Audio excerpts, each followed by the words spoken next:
নমস্কার বন্ধুরা, জলিস লাইফস্টাইলের আরেকটা নতুন ভিডিওতে আপনাদের সবাইকে স্বাগত জানাচ্ছি। প্রত্যেক বছরের মতো এবারও ব্যাগ ট্যাগ গোছানো হয়ে গেছে, তবে একটু সময়টা চেঞ্জ হয়েছে। 1 মাস আগে যেটা গোছানো হয় সেটা 1 মাস পরে গোছানো হয়েছে। তো এই যে আমার গোপু সোনাকে দেখুন, গোপু সোনারও ব্যাগ গোছানো হয়ে গেছে, গোপু সোনাও আমাদের সঙ্গে যাবে।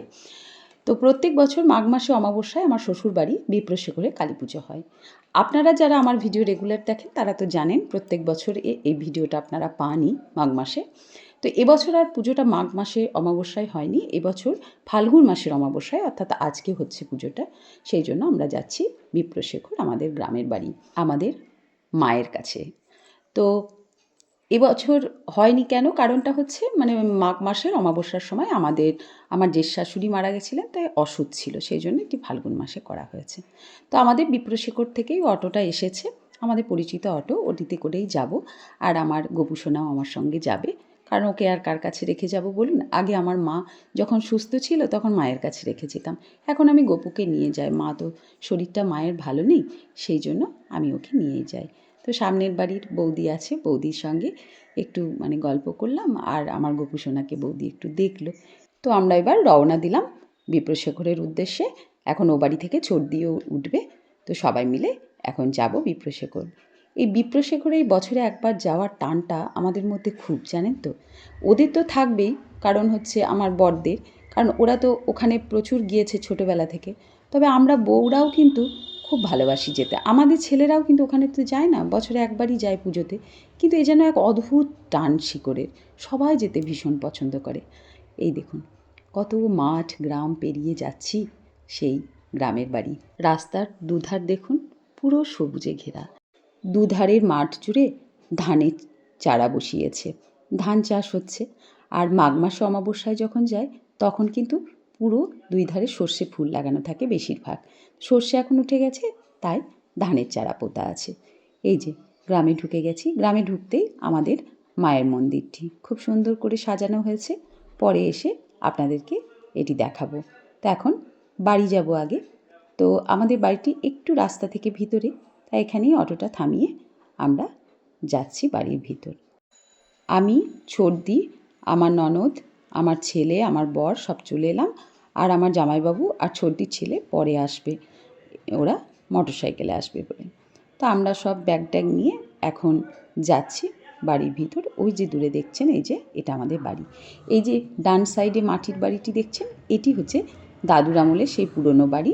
আর এই বাম সাইডে এই যে যে পাকা বাড়ি, এটি হচ্ছে আমরা নতুন করে তৈরি করেছি। তো আমার জেঠ শ্বশুররা সাঁইথিয়াতে থাকে, ওরাও চলে এসেছে, আমার জেঠতো ভাসুর, যা, ননদ সব চলে এসেছে।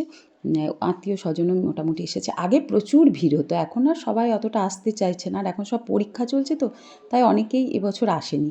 আর এই যে ডাইনিংয়ে রাখি বাকিদের রান্না করছে, আমরা বেশিরভাগই উপোসী আছি, আর যারা উপোস করেনি তাদের রান্না হচ্ছে ভাত, আলু পোস্ত, মাছের ঝোল এইসব। আর এটি হচ্ছে আরেকটি ঘর, এখানে আমরা সবাই বসে থাকি, গল্প করি।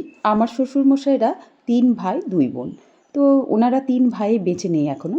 তো পিসিমারা 2 বোনেই কিন্তু প্রতিবার পুজোয় আসেন। তো এবার 2 পিসিমায় শরীর খারাপ, যার জন্য আসতে পারছেন না। চলুন এবার আমাদের বিখ্যাত গদিটি আপনাদেরকে দেখাই। এই যে ডানলপের গদি, নিচে খড় বেছানো, ওপরে প্লাস্টিক, খুব ভালো না? এই বিছানাটি কিন্তু আমাদের সবার খুব প্রিয়, কারণ সন্ধ্যে থেকে এটাতে বসবে আমাদের জমিয়ে আড্ডা। আর আমাদের এই বিছানাটি তৈরি করে রাখে আমার কাকা শ্বশুরের ছেলে, আমার দেওর প্রদীপ। তো প্রদীপও আসে গল্প করতে।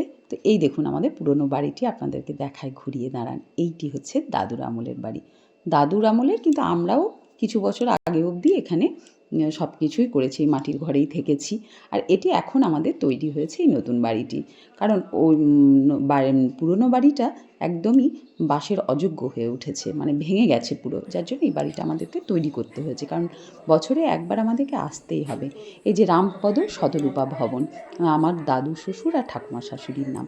এই দেখুন বাড়িটি পুরো ভেঙে গেছে, কিন্তু এতে আমরা প্রচুর থেকেছি, ওপর নিচ করে, তখন প্রচুর লোক আসতো। এই দেখুন আমাদের খামারটা পড়ে আছে, সবই পড়ে থাকে, কারণ আমরা তো কেউ থাকি না। আমার শ্বশুরমশাইরা 3 ভাই, 3 ভাই চাকরির সূত্রে বাইরেই থেকেছে। এই বছরে একবারই আমাদের এই বিপ্রশেখর আসা মা কালীর পুজোতে, আর সারা বছর এই বাড়ি আমাদের বন্ধই থাকে। তো গোপুকে এখানে একটু ভোগ নিবেদন করে দিয়েছি। এখন আমরা চা খাচ্ছি। চা খেয়ে একটু গল্প টল্প করে তারপর শুরু করব ভোগ রান্না করা। আর ওদিকে রাখি তো রান্না করছি। তো বেশ ভালো লাগে জানেন তো এই দুদিন পিকনিকের মতো লাগে। আর সবার সাথে সবার দেখা, জমিয়ে গল্প আড্ডা, সারা বছরে যা কিছু থাকে খুব ভালো লাগে। আর ওইদিকে সব আমাদের মানে কাকা শ্বশুরদের বাড়ি, ওরাও সব আসে, আমরাও ওদের বাড়ি যাই। সব আপনাদের ভিডিওতে আস্তে আস্তে আমি দেখাবো, ওদের বাড়িও নিয়ে যাব আপনাদেরকে। আমি বিপ্রশেখর খুব ভালোবাসি আমরা। তো আমাদের একটু ঘুরতেও বেরোই সন্ধ্যের আগে। তো ওখানে আমাদের কুলদেবতা রঘুনাথ আছে, মন্দিরে যাব প্রণাম করতে। সব কিছুই আপনাদেরকে সঙ্গে শেয়ার করব, আপনাদেরকে নিয়েও যাব। তো এখানে আমাদের সুজি আরম্ভ করে দিয়েছে বিজয়াদি। আমাদের ঠাকুরের অন্নভোগ হয় না, আমাদের ঠাকুরের হচ্ছে লুচি, সুজি, তারপরে অমৃতকালী, নানা রকমের ফল মিষ্টি এইসব দিয়ে আমাদের ভোগ দেওয়া হয়। তো আমরা ভোগ রান্নায় বসে গেছি। আর সারা দিন চলে গল্প, ওদের ছেলেবেলার গল্প, ঠাকুমার দাদুর গল্প। আমার শ্বশুরমশাইরা 5 ভাই বোন, তাদের ছেলে টেলে নিয়ে, ঠাকুমার দাদু নাতি নাতনিদেরকে নিয়ে কীভাবে সময় কাটাতো, কীভাবে নাতি নাতনি ওদেরকে জ্বালাতো, এই সব গল্প ভীষণ ভালো লাগে আমাদেরও শুনতে। এই সব গল্প শুনতে শুনতে জানেন তো আমাদেরও মুখস্থ হয়ে গেছে। আমরাও যেন ওদের ছোটোবেলার সঙ্গে আমাদের ছোটোবেলা মিলিয়ে ফেলেছি। আমাদের বাড়িতে যারা উপসী থাকতো তারাই ন্যাচারালি পুজোটা নিয়ে যেত আর কি মন্দিরে ভোগ বইতে, ঠাকুমা অন্যদের হাতে দিত না। এবার যখন প্রসাদ পুজো হয়ে যাওয়ার পরে প্রসাদ আনার সময় আমাদের বাড়ির বহু লোক হাত বাড়িয়ে প্রসাদ নিয়ে চলে আসতো। ঠাকুমা ঘরে এসে দেখতো যে